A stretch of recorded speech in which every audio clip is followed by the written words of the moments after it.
हमारे इस YouTube channel के सेगमेंट फास्ट न्यूज में आप तमाम का इस्तकबाल है। इस वीडियो में आप देख सकते हैं कम मिनटों में बहुत ज्यादा खबरें।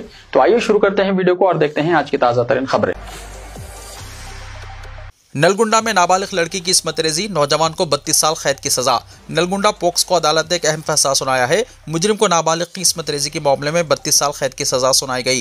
पोक्सो कोर्ट के इंचार्ज जज रुजार आमनी ने यह फैसला सुनाते हुए सजा के साथ 75,000 रुपये का जुर्माना भी आयद किया। यह फैसला 2022 में नलगुंडा 2 टाउन पुलिस स्टेशन की हदूद में एक लड़की के अगवा और इस्मत रेजी के मामले में सुनाया गया है। 20 सितंबर 2022 को नारकटपल्ली मंडल की एक लड़की को नलगुंडा 2 टाउन पुलिस स्टेशन की हदूद से अगवा किया गया था। पुलिस तफ्तीश के दौरान पता चला कि पानागल के जी चंदू ने इसे अगवा किया और इसकी इस्मत रेजी की।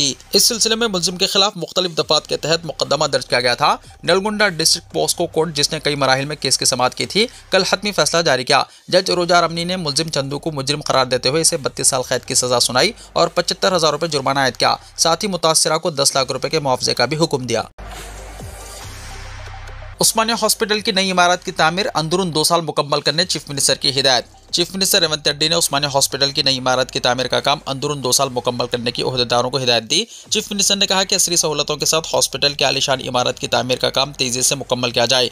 गोशामहल स्टेडियम की अराजी पर उस्मानिया हॉस्पिटल की नई इमारत की तामीर का फैसला किया गया है। चीफ मिनिस्टर ने आज अपनी क़यामगाह पर ओहदेदारों के इजलास में हॉस्पिटल के तामीर कामों की पेशरफ्त का जायजा लिया।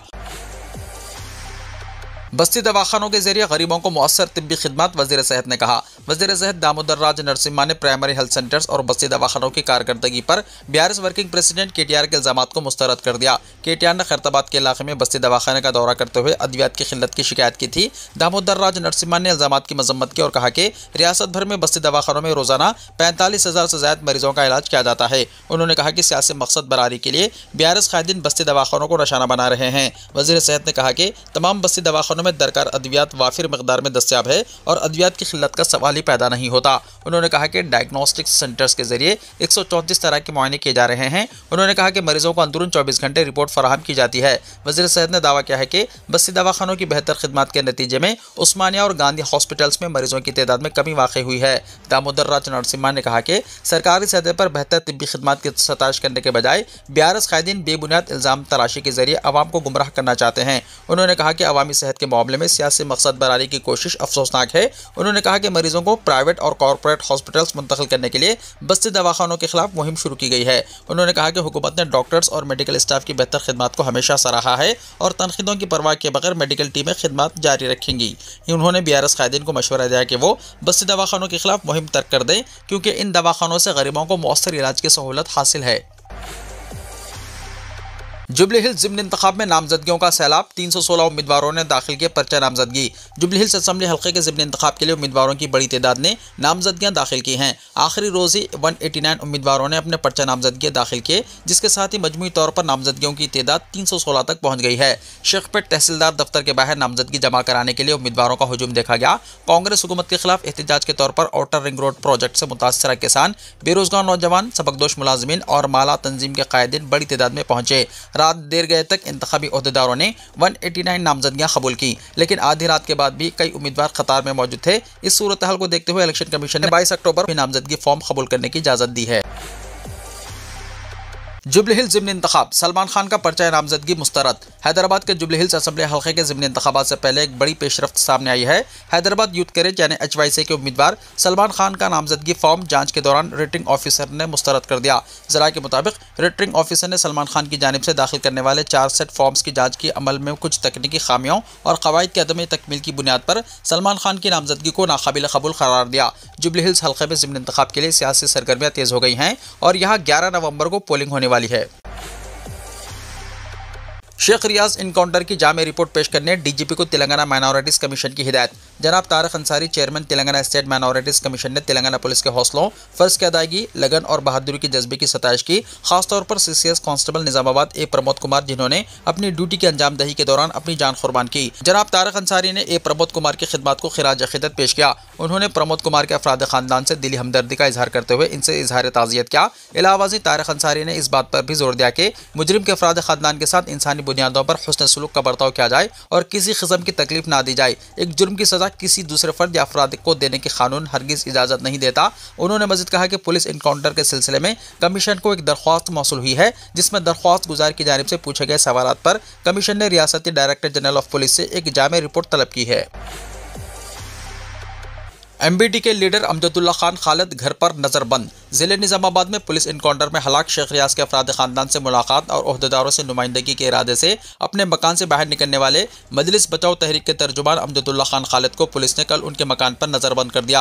हालिया दिनों में शेख रियाज के मामू सलीम खान और उनकी वालदा से फोन पर बातचीत के बाद अमजदुल्ला खान खालिद ने रियासती इंसानी हुकूक कमीशन से शिकायत करते हुए ये मुतालबा किया था कि इनकाउंटर की आज़ादाना तहकीकात करवाई जाए। MBT तर्जुमान ने प्रमोद कुमार के कत्ल की भी तहकीकात का मुतालबा किया। वो कल सुबह अपने मकान वाक़े चंचलगुड़ा से निजामाबाद के लिए रवाना हो रहे थे कि दबीरपुरा पुलिस की टीम अमजदुल्ला खान के मकान पहुंच गई और उन्हें मकान में ही नजरबंद कर दिया। इसके अलावा इलाके चंचलगुड़ा में पुलिस फोर्स को तैनात कर दिया गया था। इस मामले में रब्त पैदा करने पर MBT तर्जुमान ने निहत्ते नौजवान का इनकाउंटर और पुलिस कांस्टेबल प्रमोद कुमार के कत्ल के वाक़यात की आज़ादाना तहकीकात का मुतालबा किया, क्योंकि हक़ाइक़ मंजर आम पर लाना ज़रूरी है। उन्होंने कहा कि वो इस मामले की तहकीकात का उस वक्त तक मुतालबा जारी रखेंगे जब तक महलूक नौजवान के अफराद खानदान को इंसाफ नहीं मिल जाता। सेलफोन ड्राइविंग 3500 मुकदमा दर्ज। गाड़ी चलाते वक्त सेलफोन का इस्तेमाल करने वालों के खिलाफ ट्रैफिक पुलिस की जानिब से सख्त कार्रवाई की जा रही है। पुलिस ज़राए के मुताबिक सेलफोन देखते या सेलफोन पर बात करते हुए ड्राइविंग करने वालों के खिलाफ पुलिस ने ताहाल 3500 मुकदमा दर्ज किए हैं। कमिश्नर पुलिस VC सज्जनदार की हिदायत के मुताबिक पुलिस की जानिब से सेलफोन का इस्तेमाल करते हुए गाड़ी चलाने वालों के खिलाफ खुसूसी मुहिम चलाई जा रही है। वाज़ेह है कि VC सज्जनदार ने बहैसियत कमिश्नर पुलिस अपने ओहदे का जायजा हासिल करने के बाद सेलफोन पर बात करते या देखते हुए गाड़ी चलाने वालों को खबरदार किया था। उन्होंने ये भी कहा था कि इस तरह की सरगर्मियों पर मुलव्विस अफराद के खिलाफ सख्त कार्रवाई की जाएगी। तेलंगाना में महकमे ट्रांसपोर्ट के तमाम चेक पोस्टों की फौरी बर्खास्तगी। चीफ मिनिस्टर रेवंत रेड्डी ने रियासत भर में मौजूदा ट्रांसपोर्ट डिपार्टमेंट के चेक पोस्ट फौरी बंद करने की ओहदेदारों को हिदायत दी। चीफ मिनिस्टर की हिदायत पर महकमे ट्रांसपोर्ट की जानिब से अहकाम जारी किए गए और फौरी असर के साथ तमाम अजला में ट्रांसपोर्ट के चेक पोस्ट बर्खास्त कर दिए गए। चीफ मिनिस्टर ने चेक पोस्टों की बर्खास्तगी से मुतल्लिक कार्रवाई के बाद शाम तक रिपोर्ट पेश करने की हिदायत दी। कमिश्नर ट्रांसपोर्ट ने चेक पोस्ट की बर्खास्तगी के जरिए वहां पर तैनात स्टाफ की खिदमत सरकारी कामकाज में इस्तेमाल करने की हिदायत दी। जिला ट्रांसपोर्ट दफातर को हिदायत दी गई है कि वो सड़कों पर बोर्ड्स और बैरिकेड्स फौरी हटा दें और ट्रैफिक के बासानी बहाव को यकीनी बनाया जाए। चेक पोस्ट का तमाम रिकॉर्ड, आलात और फर्नीचर को जिले दफातर मुंतकिल किया जाए। ओहदेदारों से कहा गया है कि वो मालियाती और इंतजामी रिकॉर्ड्स का जायजा लेते हुए इन्हें महफूज कर दें। कमिश्नर ट्रांसपोर्ट ने ओहदेदारों से कहा कि वो मुख्तलिफ ज़बानों में नए बोर्ड आविज़ा करें जिस पर चेक पोस्ट की बर्खास्तगी और ऑनलाइन खिदमत के बारे में तफसीलात दर्ज की जाए। चेक पोस्ट पर मौजूद स्टाफ को मुतल्लिका डिप्टी ट्रांसपोर्ट कमिश्नर दफ्तर में तैनात किया जाए। चेक पोस्ट पर मौजूद कैश बुक्स, रिसिप्ट और चालानत को महफूज करने की हिदायत दी गई। कमिश्नर ट्रांसपोर्ट ने चेक पोस्ट की बर्खास्तगी का अमल शाम तक मुकम्मल करने की हिदायत दी गई है।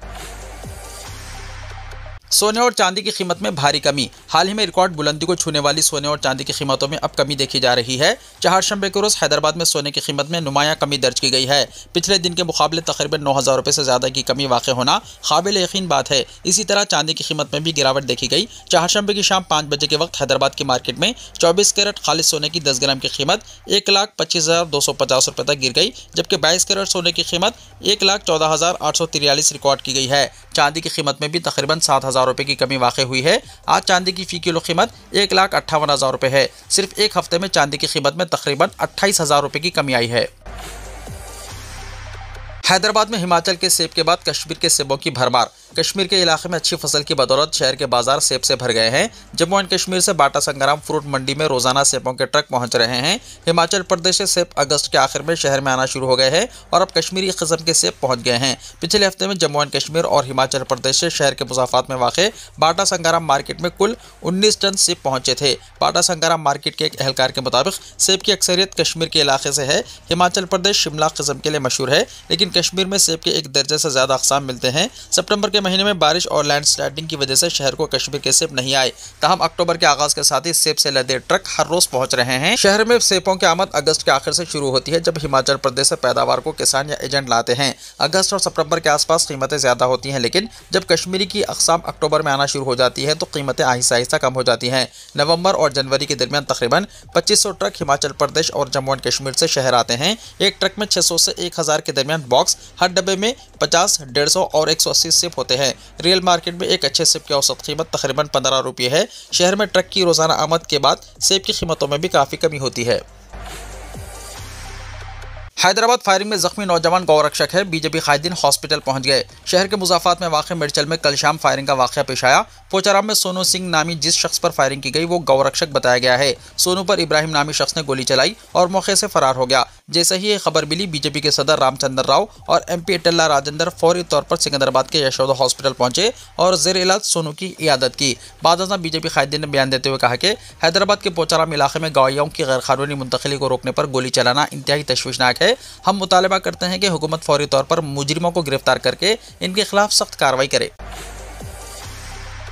तेलंगाना में आइंदा 4 दिनों तक इन अजला में बारिश की पेशकशी। तेलंगाना में अगले 4 दिनों तक हल्की से लेकर शदीद बारिश का इम्कान है। हैदराबाद के महकमे मौसमियात के मुताबिक जुमेरात को कोत्तागुड़म, खम्मम, नलगुंडा, सूर्यापेट, महबूबाबाद, वरंगल, हनमगुंडा, जंगांव, सिद्दीपेट, यादाद्री भुवनगिर, रंगारेड्डी, हैदराबाद, मिर्चल, मलकाजगिरी, विकाराबाद, संगारेड्डी, मेदक, कामारेड्डी, महबूबनगर, नागर कर्नूल, वनपर्ती, नारायणपेट, गदवाल अजला में कहीं हल्की तो कहीं दरमियानी बारिश मुतवक्को है। जुमे को विकाराबाद, संगारेड्डी, मेदक, कामारेड्डी, महबूबनगर, नागर कर्नूल, वनपर्ती, नारायणपेट और गदवाल में शदीद बारिश का इम्कान है, जबकि नलगुंडा, सूर्यापेट, महबूबाबाद, वरंगल, हनमकुंडा, जंगांव, सिद्दीपेट, रंगारेड्डी, मिर्चल, विकाराबाद, नागर कर्नूल और नारायणपेट में दरमियानी बारिश मुतवक्को है। हफ्ते को विकाराबाद, संगारेड्डी, महबूबनगर, नागर कर्नूल, वनपर्ती, नारायणपेट और गदवाल में शदीद बारिश की पेशकशी की गई है। इसी दौरान भोपालपल्ली, मुलुगु, कोत्तागुड़म, खम्मम, नलगुंडा, सूर्यापेट, महबूबाबाद, वरंगल, हनमकुंडा, जंगांव, सिद्दीपेट, यादाद्री भुवनगिर, रंगारेड्डी, हैदराबाद, मिर्चल, मलकाजगिरी, विकाराबाद, संगारेड्डी, मेदक, महबूबनगर, नागर कर्नूल, वनपर्ती, नारायणपेट और गदवाल में तेज हवाएं, आंधी, बिजली के साथ बारिश मुतवक्को है। इतवार को आदिलाबाद, आसिफाबाद, मंचरियाल, निर्मल, निजामाबाद, जगत्याल, रादर, नसरसिल्ला, करीमनगर, पेद्दापल्ली, भोपालपल्ली, मुलुगु, कोत्तागुड़म, नलगुंडा, सूर्यापेट, महबूबाबाद और हनमकुंडा में बारिश का इम्कान है। इसी सिलसिले में महकमे मौसमियात ने मुतल्लिक़ अज़ला के लिए येलो अलर्ट जारी कर दिया है। सदर जमहूरिया हिंद द्रौपदी मुर्मू का हेलीकॉप्टर लैंडिंग के बाद एक तरफ झुक गया। सदर जमहूरिया हिंद द्रौपदी मुर्मू चहारशंबे के रोज केरला के कोच्चि में एक हेलीकॉप्टर हादसे से महफूज रह गईं। सदर का हेलीकॉप्टर लैंडिंग के दौरान एक जानिब झुक गया। तहम पुलिस और फायर ब्रिगेड के एहलकारों की फौरी कार्रवाई से सदर महफूज तरीके से बाहर निकल गई। हुकूमत ने वाक़े की तहक़ीक़ात के अहकाम दे दिए हैं। सदर मुर्मू की 4 रोज़ा केरला दौरे के दौरान उन्होंने राजभवन, शिबारीमला और मुख्तलिफ कॉलेज तकरीबात में शिरकत की। शिबारीमला में सदर ने खुसूसी पूजा की और गेस्ट हाउस में खाना खाकर आराम किया। दौरे के दौरान सख्त सिक्योरिटी इंतजाम किए गए थे और बड़ी तादाद में पुलिस और हिफाजती अमला तैनात किया गया था। 2026 से बदल जाएंगे बैंकिंग निज़ाम। 238 नए बैंक कवानीन मुतारिफ कराने की तैयारी में RBI। Reserve bank of India यानी RBI ने मुल्क के बैंकिंग निज़ाम में बड़े इस्लाहात करने की तैयारी शुरू कर दी है। RBI ने 238 नए बैंकिंग कवानीन का ड्राफ्ट अवाम के लिए जारी किया है और इस पर 10 नवंबर तक तदावीज़ तलब की गई हैं। इन कवानीन को अवाम के मशवरे और बैंकिंग इदारों के फीडबैक के बाद 2026 के आगाज़ से नाफिज किया जा सकता है। इन मुजव्वज़ा तब्दीलियों का मकसद सारिफिन के तहफ़्फ़ुज़ में इजाफा, बैंकिंग खदमात को आसान बनाना और बैंकों की जवाबदेही तय करना है। RBI ने कहा है कि अगर किसी सारिफ के खाते से साइबर धोखाधड़ी होता है और वो इसकी जानकारी 3 दिनों के अंदर बैंक को देता है तो इसकी जवाबदेही 0 मानी जाएगी, यानी सारिफ को कोई नुकसान नहीं उठाना पड़ेगा। साथ ही अगर बैंक ऐसे मामलों में वक्त पर कार्रवाई नहीं करता है तो इन पर 25,000 रुपये तक का जुर्माना आयद किया जा सकता है। इससे बैंकों को साइबर सिक्योरिटी को लेकर मज़ीद अलर्ट रहने की ज़रूरत है। लॉकर से मुंसलिक तनाज़ात में भी सारिफिन के मफाद में भी एक बड़ी तब्दीली की गई है। अगर किसी सारिफ का लॉकर बैंक की लापरवाही या सिक्योरिटी में कोताही की वजह से चोरी या नुकसान का शिकार होता है तो बैंक को लॉकर के किराए का 100 गुना तक मुआवजा अदा करना होगा। नए क़वानीन में KYC यानी नो योर कस्टमर अमल को मज़ीद आसान बनाया गया है। आम खातों के लिए KYC हर साल 10 साल में एक बार करना होगा। दरमियाने खतरे वाले खातों के लिए हर 8 साल में और ज़्यादा खतरे वाले खातों के लिए हर 2 साल में यह अमल मुकम्मल किया जाएगा। इसकी वजह से सारिफिन को बार बार दस्तावेज जमा कराने की परेशानी से राहत मिलेगी। कर्ज यानी लोन से मुतल्लिक़ मामलों में भी सारिफिन को बड़ी राहत दी गई है। अब तमाम बैंकों को सूद की शरह तय करने के लिए यकसा फार्मूले पर अमल करना होगा ताकि शफाफियत कायम रहे। साथ ही तमाम लोन पर परमानेंट पेनल्टी यानी कर्ज की जल्द अदायगी पर जुर्माना पूरी तरह खत्म कर दी जाएगी। इससे सारिफ बगैर किसी इजाफी फीस के क़ब्ल अज़ वक्त अपना कर्ज अदा कर सकेंगे। 70 साल या इससे ज़्यादा उम्र के सारिफिन को घर बैठे बैंकिंग सहूलियत फराहम करने की भी तजवीज़ पेश की गई है, यानी उन्हें बैंक के ब्रांच में जाने की ज़रूरत नहीं होगी। बैंक के मुलाजिमीन घर पर जाकर ज़रूरी खिदमत फराहम करेंगे। RBI ने कहा है कि अवाम और बैंकों के मशवरों पर गौर करने के बाद 1 जनवरी 2026 से 1 अप्रैल 2026 के दरमियान ये तमाम क़वानीन मरहलेवार तरीक़े से नाफिज किए जाएंगे। इन तब्दीलियों के नाफिज होने से बैंकिंग सेक्टर की शफाफियत में इजाफा होगा, सारिफिन के तजर्बे में बेहतरी आएगी और बैंकिंग निज़ाम मज़ीद जिम्मेदार होगा। वक्फ तरमीमी कानून के खिलाफ दिल्ली के रामलीला मैदान में अवामी इजलास 16 नवंबर को होगा। All India Muslim personal law board ने कहा। All India Muslim personal law board 16 नवंबर 2025 को दिल्ली के रामलीला मैदान में वक्फ तरमीमी कानून के खिलाफ एक अवामी इजलास मुनक्किद कर रहा है, जिससे तमाम दीनी और मिल्ली रहनुमा, सियासी पार्टियों के सरबराहान, मेंबरान पार्लियामेंट, अखिलती रहनुमा और सिविल सोसाइटी के अहम अफराद खिताब फरमाएंगे। मुस्लिम पर्सनल लॉ बोर्ड के तहफ़्फ़ुज़ औक़ाफ़ तहरीक के कुल हिंद कन्वीनर डॉक्टर सैयद कासिम रसूल इलियास ने एक बयान में कहा है कि तहफ़्फ़ुज़ औक़ाफ़ मुहिम के दूसरे मरहले के रोड मैप का ये एक अहम प्रोग्राम है, जिसमें पूरे मुल्क से बड़ी तादाद में लोग शिरकत करेंगे। उन्होंने कहा कि चूंकि ये इजलास दिल्ली में मुनक्किद हो रहा है, इसलिए दिल्ली और अतराफ दिल्ली, मगरबी उत्तर प्रदेश और मेवात यानी हरियाणा के मुसलमानों की जिम्मेदारी है कि वो बड़ी तादाद में इजलास में शिरकत करके मुतनाज़ा वक्फ तरमीमी कानून के खिलाफ अपने गम और गुस्से का इजहार करें। मुल्कगीर SIR चलाने पर मीटिंग। इलेक्शन कमीशन की चीफ इलेक्टोरल ऑफिसर्स के साथ 2 रोज़ा मुशावरत शुरू। इलेक्शन कमीशन के आला अहदेदारों की एक मीटिंग रियासत के इंतखाबी अहदेदारों के साथ शुरू हुई है, जिसमें मुल्क भर में वोटर लिस्ट पर सरगर्म खुसूसी नजरसानी यानी SIR के मनसूबों पर गौर किया गया। ये 2 रोज़ा इजलास है, जो सितंबर के बाद इस तरह का दूसरा इजलास है। अहदेदारों ने बताया कि chief election commissioner Gyanesh Kumar और इलेक्शन कमिश्नर्स SS सिद्धू और विवेक जोशी तमाम रियासती चीफ इलेक्टोरल ऑफिसर्स के साथ मीटिंग कर रहे हैं। यह मुशावरत रात को भी जारी रहेगी। इलेक्शन कमीशन में यह ख्याल पाया जाता है कि SIR को मराहिल में किया जाना चाहिए और इन रियासतों में शुरू की जानी चाहिए जहां आइंदा साल असेंबली इंतखाबात होने वाले हैं। पहले मरहले में बाज़ दूसरी रियासतों को भी शामिल किया जा सकता है। इसके साथ साथ इलेक्शन कमीशन उन रियासतों में वोटर लिस्ट पर खुसूसी सरगर्म नजरसानी नहीं करेगा जहाँ मदालिस मुकामी के इंतखाबात होने वाले हैं। अहदेदारों ने बताया कि बुनियादी सतह की इंतखाबी मशीनरी मदालिस मुकामी इंतखाबात के सिलसिले में मसरूफ़ है और वो SIR पर तवज्जो नहीं दे सकेगी। आसाम, केरला, पुडुचेरी, तमिलनाडु और मगरबी बंगाल में असेंबली इंतखाबात 2026 में होने वाले हैं। इन 5 रियासतों के अलावा पहले मरहले में बाज़ दूसरी रियासतों में भी SIR किया जा सकता है। हाल ही में बिहार में वोटर लिस्ट पर खुसूसी सरगर्म नजरसानी की गई, जहां 30 सितंबर को 7 करोड़ 42 लाख नामों के साथ क़तई वोटर लिस्ट शाया की गई। अरबपति जोड़े का 29 खरब रुपये अतिया करने का ऐलान। ह्यूस्टन के अरबपति जोड़े नैन्सी और रिच कंडर ने अपनी 95% दौलत, जो तकरीबन 29 खरब रुपए बनती है, फलाही कामों के लिए अतिया करने का ऐलान किया है। गैर मुल्की मीडिया के मुताबिक अरबपति जोड़े की जानिब से अतिया करदा ज़्यादातर रकम मुकामी फलाही मनसूबों, पार्क्स की बहाली, तालीमी इदारों और कम्युनिटी प्रोग्राम्स पर खर्च की जाएगी। रिपोर्ट के मुताबिक ह्यूस्टन से ताल्लुक़ रखने वाले अरबपति मुखय्यर जोड़ा नैन्सी और रिच कंडर ने अपनी 11.2 अरब डॉलर की दौलत में से 95% यानी तकरीबन 29 खरब रुपये फलाही कामों के लिए अतिया करने के मनसूबे की तस्दीक की है। जोड़े का कहना है कि इनकी ज़्यादातर रकम ह्यूस्टन के मुकामी फलाही मनसूबों, पार्क्स की बहाली, तालीमी इदारों और कम्युनिटी प्रोग्राम्स पर खर्च की जाएगी। ह्यूस्टन से ताल्लुक़ रखने वाले रिच कंडर का कहना था, हम बहुत खुशकिस्मत हैं क्योंकि हमारी दौलत में बहुत बड़ा हाथ उन लोगों का है जिन्होंने हमारी मदद की। हमारा हमेशा से यह मकसद रहा है कि जब हम इस दुनिया से जाएं तो इसे इससे बेहतर छोड़कर जाएं जैसा इसे हमने पाया है।